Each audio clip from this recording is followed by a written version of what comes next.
Estamos no Conecta, um podcast que trata do processo penal contemporâneo, processo penal em debate. Sou Nereu Giacomoli, advogado, professor da PUC do Rio Grande do Sul, e comigo o também advogado e professor da PUC, Marcos Ebrard. Hoje, no episódio 47, vamos tratar da audiência de custódia por videoconferência. E temos a grande alegria e satisfação de termos conosco a professora Manuela Abá Valença, que é professora da graduação e da pós-graduação em Direito da Universidade Federal de Pernambuco e também da Universidade de Pernambuco. É doutora em Direito pela UNB, mestre em Direito pela Federal de Pernambuco, pesquisadora do Grupo Asa Branca de Criminologia da Universidade Federal de Pernambuco com a Unicamp, e também foi recentemente consultora no convênio da ONU e do CNJ em audiência de custódia. Então, é uma pessoa que possui grande autoridade em audiência de custódia, uma pesquisadora reconhecida em todo o Brasil, por isso é a pessoa indicada para falar para os ouvintes do Conecta a respeito da audiência de custódia. Então, professora Manuela, a palavra é sua. Olá, pessoal. Primeiramente, queria agradecer ao professor Nereu, ao professor Marcos e Felipe pelo convite. Para mim é uma alegria, uma satisfação participar desse podcast que eu já acompanho. Então, sou aqui ouvinte e agora participante. E falar desse tema, acho que é um tema que a gente precisa abordar, que a gente precisa colocar no centro do debate. Temos tido um grande embate aí envolvendo hoje parte do Conselho Nacional de Justiça e a sociedade civil em torno da possibilidade da audiência de custódia acontecer por videoconferência. E aqui eu vou tentar apresentar alguns dos argumentos que temos sustentado, digo, aqueles que são contrários à utilização dessa metodologia no campo das audiências de custódia, né?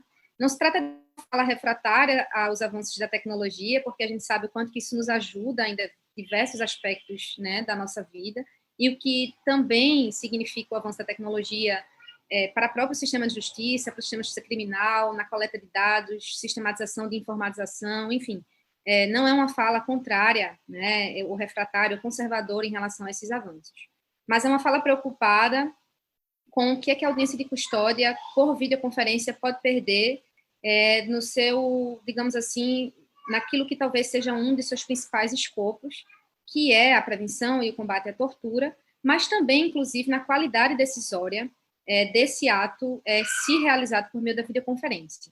Então, situando o debate, acho que todos vocês sabem, o Conselho Nacional de Justiça, em julho do ano passado, ele editou a Resolução 357, que permitiu a videoconferência, no caso das audiências de custódia, no contexto da pandemia. Então, a princípio, o debate que acontece ali, na aprovação naquela resolução, ele é um debate circunscrito ao problema que vivemos hoje da pandemia, que, sem dúvidas, acelerou todo esse debate sobre a implementação de videoconferência nas audiências criminais como um todo. Talvez a Justiça Federal já fazia audiência de custódia por videoconferência, tínhamos pouquíssimas notícias dessa audiência sendo feita no âmbito da Justiça Estadual, por vídeo, né? Mas a pandemia acelerou esse debate, porque com o advento da pandemia, o CNJ editou uma recomendação, a recomendação 62, que vocês bem conhecem, que tentou ali, de várias formas, reduzir o encarceramento, né, tanto a porta de entrada como abrir ali a porta de saída, e que suspendeu imediatamente as audiências de custódia por conta do risco da aproximação, né? E ao suspender, a gente ficou, na verdade, sem audiência de custódia. A gente voltou para o modelo anterior de análise dos autos de prisão em flagrante, que a gente já sabe que era um modelo que tinha uma série de problemáticas. Com a recomendação 68, as audiências permanecem suspensas de custódia, mas começa a ter uma pressão para a implementação da videoconferência. E o grande embate era, bom, o que é melhor, videoconferência ou audiência sem acontecer, né? E eu ousaria dizer que isso é um falso dilema, porque, na verdade, quando a gente pensa somente desse modo, a gente poderia imaginar que é bem interessante ter logo a videoconferência, porque pelo menos o preso seria visto, enquanto que na análise dos autos a gente só tem análise do papel, né? Porém, a implementação de uma estrutura de videoconferência, ela é uma implementação custosa para os estados, de um modo geral. Eles precisam organizar as suas salas, seja em sede policial, seja em sede judicial. Eles precisam comprar equipamentos que não são baratos, de câmera, de áudio, de boa resolução e de boa captação. Eles precisam adaptar televisores, etc. Ou seja, existe um custo para a implementação da audiência por videoconferência, que nós sabemos, inclusive porque não é uma demanda que surgiu com a pandemia, mas que se intensificou com ela, que ia ser difícil de abandonar depois. E o grande receio é o que é que todas as polícias, por exemplo, que vão adaptar as suas salas e o que é que todos os estados, para dar o exemplo de Pernambuco, são 18 polos de audiência de custódia, então a gente teria que ter 18 estruturas no mínimo. O que é que seria feito depois com toda essa estrutura? Então, se tinha verdadeiramente um receio de se dar esse pontapé inicial e depois aquele movimento ser um movimento de não retorno para as audiências presenciais. E aí se começou uma cobrança para que se instituísse a audiência de custódia como um serviço essencial, considerando que a presença física ela é essencial na detecção, por exemplo, de vestígios de tortura, de vestígios de violência. Mas não só na detecção, né? Há uma série de argumentos que fizeram com que a audiência de custódia tenha se tornado um ato que exige a presença física. É bom lembrar que a Resolução 213 do CNJ fala em presença física. É importante falar que a Convenção Americana de Direitos Humanos, o Pacto Internacional de Direitos Civis e Políticos, a Declaração sobre Proteção de Todas as Pessoas contra Desaparecimentos Forçados, todos esses documentos, nacionais e internacionais, remetem a uma condução do preso, ou o preso, no inglês, be brought, ou seja, ser levado, ser conduzido, ser trazido, o que pressupõe um deslocamento físico da pessoa do preso para a presença do magistrado. Isso não é com base no nada, né? Isso, na verdade, é com base exatamente na exigência de que essa presença física, ela não apenas permite que a gente evidencie vestígios, eventualmente visuais.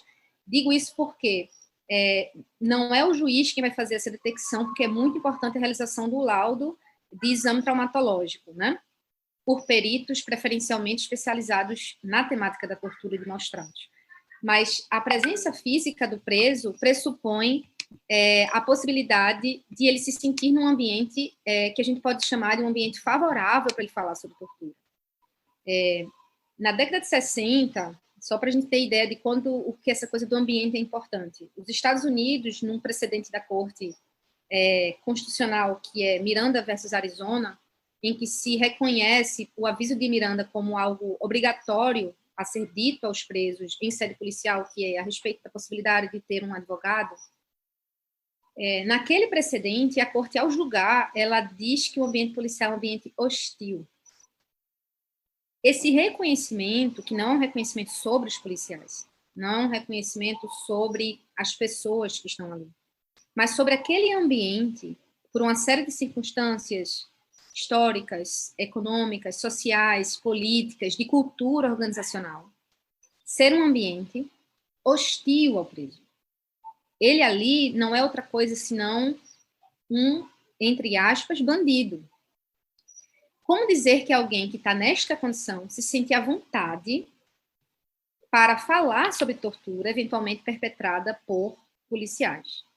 Esse reconhecimento do ambiente hostil é mais um argumento para a gente pensar que todo o documento, toda essa normativa, tanto nacional como internacional, falam da presença física, porque, na verdade, é uma presença mais segura. É um ambiente, em tese, mais seguro, é um ambiente, em tese, mais propício, é um ambiente em que o preso ele se coloca fisicamente junto da sua defesa, e aí a gente sabe que essa proximidade, ela gera segurança, que nada, ou seja, todos esses aspectos são aspectos que se perdem com a videoconferência. Fora esse aspecto relativo à tortura, é bem importante mencionar que alguns estudos empíricos sobre videoconferência e audiências criminais como um todo já têm deixado alguns alertas que eu acho que são importantes da gente ter. Primeiro, de que quando um preso ele vai para a corte, ele vai para o tribunal, ele entra num ambiente de solenidade. Esse ambiente começa, inclusive, com o próprio prédio. Ele começa com a sala, ele começa com as vestimentas das pessoas que estão ao seu redor. Então, aquilo cria um espaço de seriedade que faz com que ele assuma a postura de estar agora na condição de um interrogado. Não estar nesse local, estar diante de um vídeo, muda significativamente a seriedade que ele pode dar àquele ato, gerando, portanto, uma recepção de quem está o ouvindo, de que ele não está levando a sério, e quiçá que isso pode ser entendido como alguém que realmente praticou aquele ato e está numa atitude de desdém. Então, isso é um aspecto já que tem sido observado nos estudos empíricos sobre audiências criminais. Outro dado importante que a videoconferência promove é a perda da comunicação não verbal, daquilo que acontece quando a gente toca na perna da pessoa, quando a gente chuta o pé, né, não vai por aí, quando a gente olha e diz simplesmente eu não estou entendendo o que está acontecendo, né? Eu lembrei agora de uma cena que vocês podem ver, se entrarem no site do CNJ, uma notícia de 21 de março desse ano, que era uma notícia falando sobre o CNJ estar monitorando as audiências de custódia por videoconferência. Tem uma foto lá. Aquela foto, ela é muito marcante. Ela é um preso dentro de uma sala, olhando para uma tela, aparentemente de computador. Existe uma câmera atrás dele, que é a câmera de onde sai essa fotografia, então a gente o vê de costas. De fato, dentro daquela sala não tem ninguém, somente ele. E na parte exterior, do que a gente percebe de uma janela, não tem ninguém a não ser ele próprio. Então, em tese, esse espaço, ele é um espaço que está cumprindo o que a resolução 357 pede, que é ficar sozinho na sala, ou no máximo na presença da sua defesa, ter câmeras de 360 graus ou multicâmeras, ou seja, mais de uma câmera, e ter sido feito o exame antes. Mas aquela imagem é uma imagem de profunda solidão. Ele está dentro daquela sala, a defesa dele está pela TV. Então, imaginem como percepção que tem três rostos aparecendo para ele, um de um acusador, um da sua defesa e um de um julgador. Como distinguir quem são essas pessoas? Sobretudo considerando quem nós sabemos que são a nossa clientela, do sistema punitivo brasileiro. Então, como gerar uma identificação de que um daqueles rostos ali é um rosto que está me defendendo, que está do meu lado. Se eles estão todos do outro lado e eu estou aqui sozinho, né? Ao mesmo tempo, o laudo, o CNJ pede para que o exame de corpo dele seja feito antes da audiência, o que já, na verdade, era uma imposição da resolução 213, né? Mas não considera, por exemplo, o ambiente em que o preso está. Então, aquele preso ele está em sede policial. O quanto que ele vai se sentir à vontade para comentar e para falar sobre isso, né? Então, essa ausência da defesa é um aspecto bem crítico. Outro ponto, né, e aí já tentando encaminhar aqui para a finalização, é de que algumas pesquisas empíricas também sobre interrogatório por videoconferência demonstram que até o ângulo em que a câmera se situa pode alterar a percepção do receptor. Isso não tem sido levado em consideração no Brasil quando se pensa videoconferência e audiência de custódia.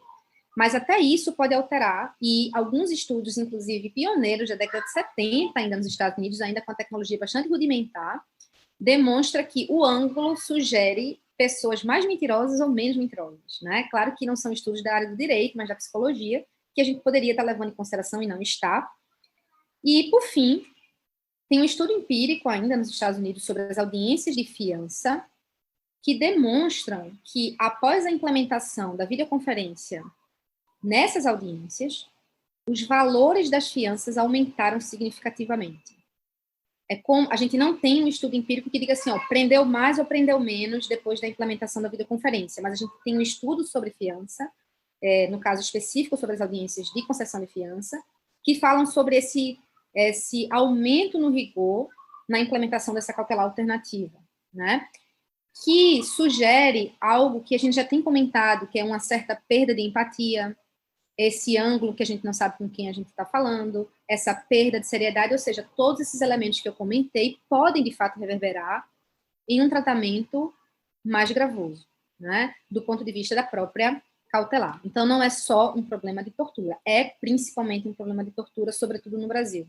Mas é um problema de tortura e, possivelmente, um problema de reforço das decisões, digamos assim, no sentido de ou prender mais, ou ser mais rigoroso quando da consideração das cautelares alternativas.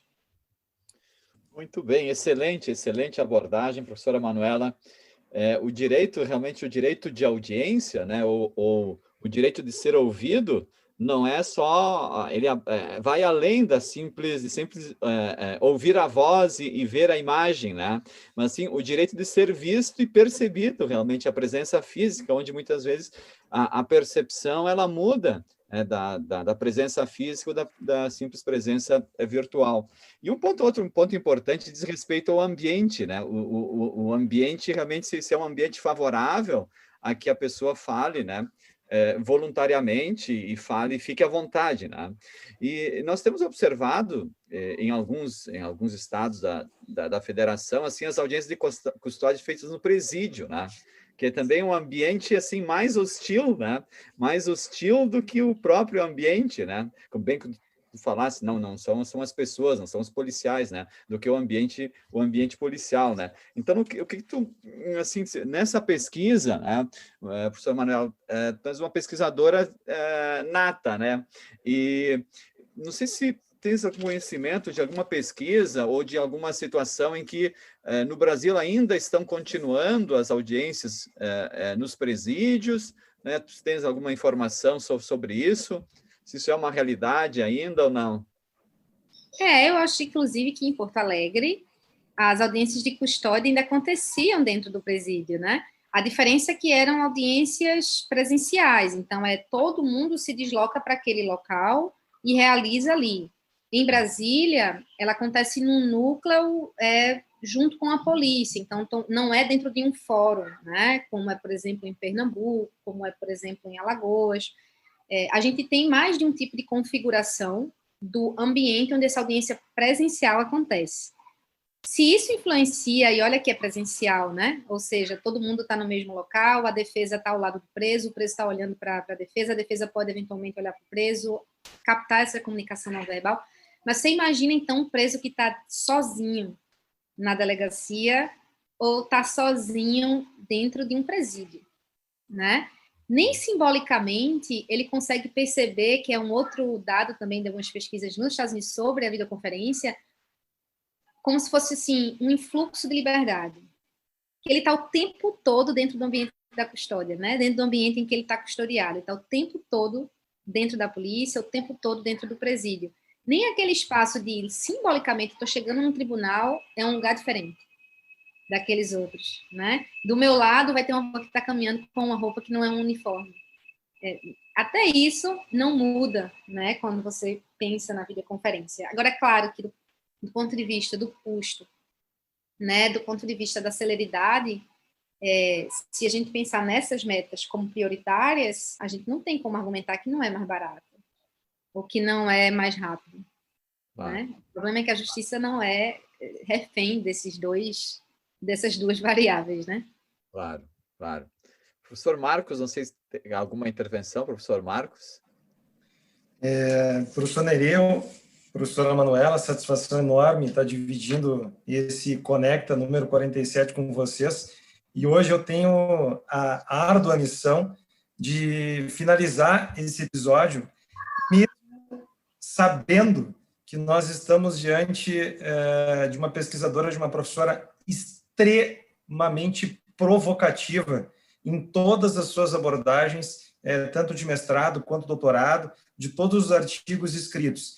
E aqui eu quero fazer uma referência para terminar, para tentar fechar o tema, evidentemente que esse tema é um tema extremamente aberto, mas quero começar primeiro para dizer que a professora Manuela ela tem uma extensa produção em relação à audiência de custódia, em relação ao que eu sugiro que os nossos ouvintes procurem, a começar, por exemplo, pelo artigo escrito na revista Direito e Praxis, Pancada de Amor Não Dói, a audiência de custódia e a visibilidade invertida da vítima nos casos de violência doméstica. Ou seja, nesse caso, a professora Manuela ela continua o tema da audiência de custódia, mas sobre outro viés. E ela começa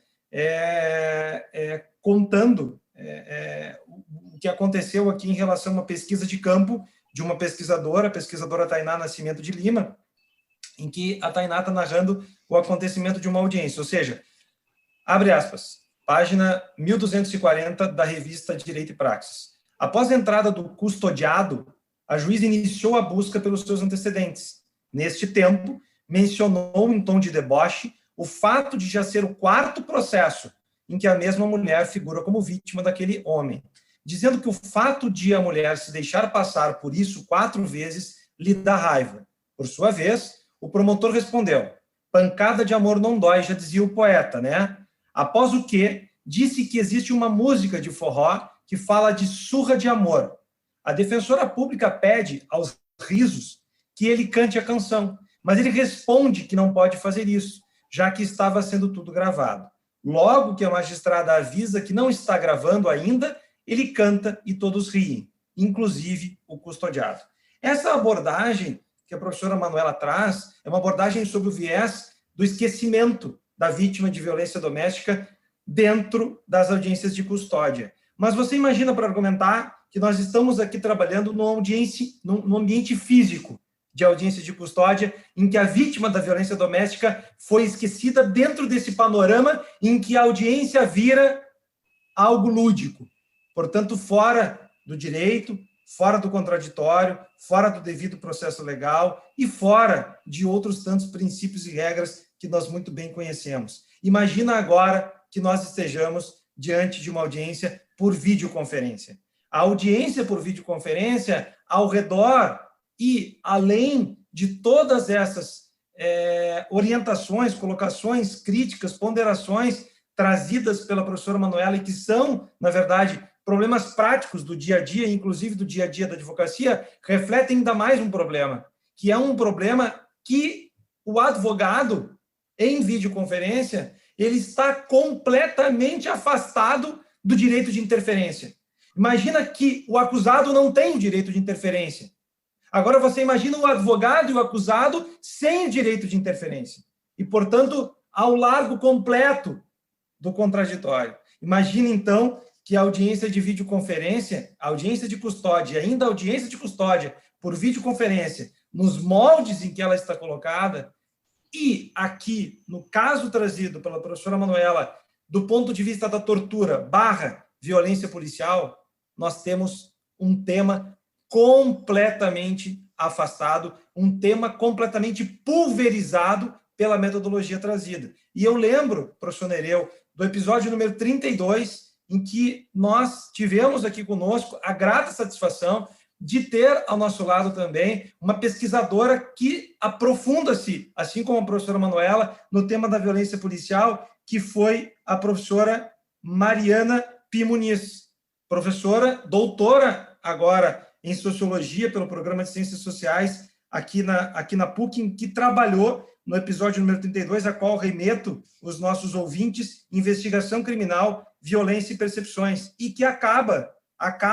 de defender a sua tese chamada Polícia para quem precisa de justiça, como a magistratura representa a violência policial. Então, professora Manuela, depois dessa tentativa, talvez frustrada, de fechamento do tema, eu quero dizer que foi uma satisfação lhe ter aqui no nosso Conecta Podcast, nesse episódio número 47. O Conecta está fazendo 1 ano daqui a pouquinho, e nós estamos nos aproximando do nosso 50º episódio. Então, uma satisfação enorme estar contigo aqui no Conecta, juntamente com o professor Nereu Giacomoli. E, me encaminhando para o final, quero dizer que este episódio com a professora Manuela está indo ao ar hoje, 7 de abril, às 18 horas. Compartilhe conhecimento pelo Conecta Processo Penal em Debate com Nereu Giacomoli e Marcos Eberhardt.